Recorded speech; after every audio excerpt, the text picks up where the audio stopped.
Assalamualaikum warahmatullahi wabarakatuh. Alhamdulillahi rabbil alamin. Wassalatu wassalamu ala asyrafil anbiya'i wal mursalin Sayyidina wa maulana Muhammadin wa ala alihi wa sahbihi ajma'in. Subhanaka la ilma lana illa ma'allamtana innaka antal alimul hakim. Rabbi syrah li sadri wa yassir li amri wahlul 'uqdatam min lisani. Bersyukur kita kepada Allah Subhanahu wa taala dengan ucapan alhamdulillahi rabbil alamin. Bersalawat dan salam keharibaan Nabi besar Muhammad sallallahu alaihi wasallam.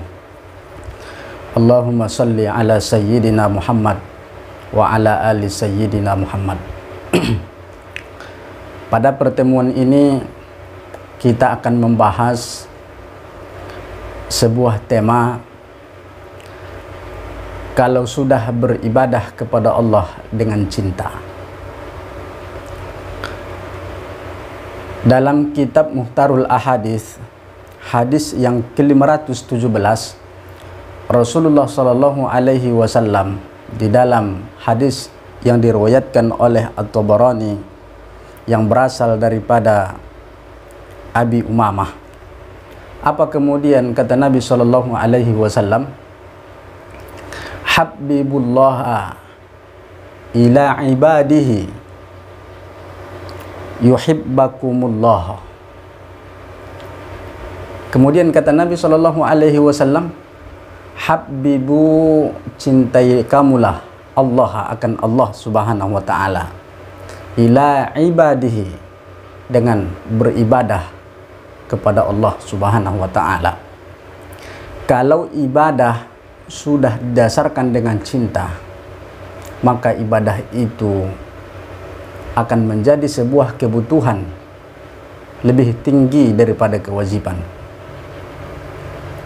Kalau ibadah sudah didasari cinta kepada Allah Subhanahu wa taala, maka ibadah yang kita lakukan mestinya selalu khusyuk kepada Allah Subhanahu wa taala. Kalaulah habibullah ila ibadihi, cintailah Allah Subhanahu wa taala. Ketika kita beribadah, kita cinta dengan ibadah kita karena kita pun cinta kepada Allah Subhanahu wa taala. Kehidupan akan indah. Orang tak berat lagi disuruh beribadah kepada Allah. Anak-anak rajin sholat, anak-anak rajin puasa, kemudian orang tuanya pun meninggalkan pekerjaan walaupun secepat kilat. Orang tuanya akan meninggalkan aktivitasnya walaupun aktivitas itu akan diselesaikan dengan secepatnya. Orang akan berlari ke masjid ketika mendengarkan suara azan dikumandangkan. Orang akan berhenti di sawah. Orang akan berhenti sebentar sejenak daripada kerjaannya. Kenapa? Ketika beribadah sudah dengan cinta kepada Allah Subhanahu wa taala. Andaikan kita hari ini beribadah sesuai dengan cinta, tak hanya sebatas kebutuhan saja, maka ibadah kita ini akan terasa ringan, yang berat akan terasa ringan, yang ringan akan menjadi tidak terasa. Ketika cintamu kepada Allah Subhanahu wa taala dengan ibadah setara yang engkau lakukan. Inilah pembahasan hadis. Kemudian kata Nabi sallallahu alaihi wasallam, kalau sudah beribadah kepada Allah dengan cinta, barulah kita dalam kehidupan merasakan cintanya Allah Subhanahu wa taala. Yuhibbakumullah. Kita akan merasakan cinta dari Allah Subhanahu wa taala.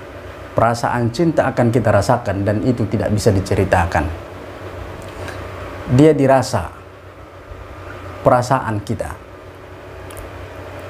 Kalaulah sudah cinta beribadah kepada Allah, bukan merasa terpaksa, bukan merasa karena ria kepada orang lain, bukan karena terasa terdesak, bukan karena kewajiban, sudah cinta kepada Allah Subhanahu wa taala jadi ukuran dalam beribadah, maka kita di dalam kehidupan akan mendapat perasaan cinta kepada Allah.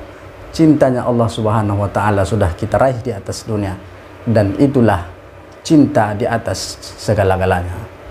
Mudah-mudahan dengan pengajian kitab hadis, Mukhtarul Ahadis, kita semakin cinta kepada Allah Subhanahu wa taala ketika beribadah. Kita sadar bahwa kita beribadah kepada Allah Subhanahu wa taala, Maha Pencipta yang menciptakan kita. Terima kasih. Assalamualaikum warahmatullahi wabarakatuh.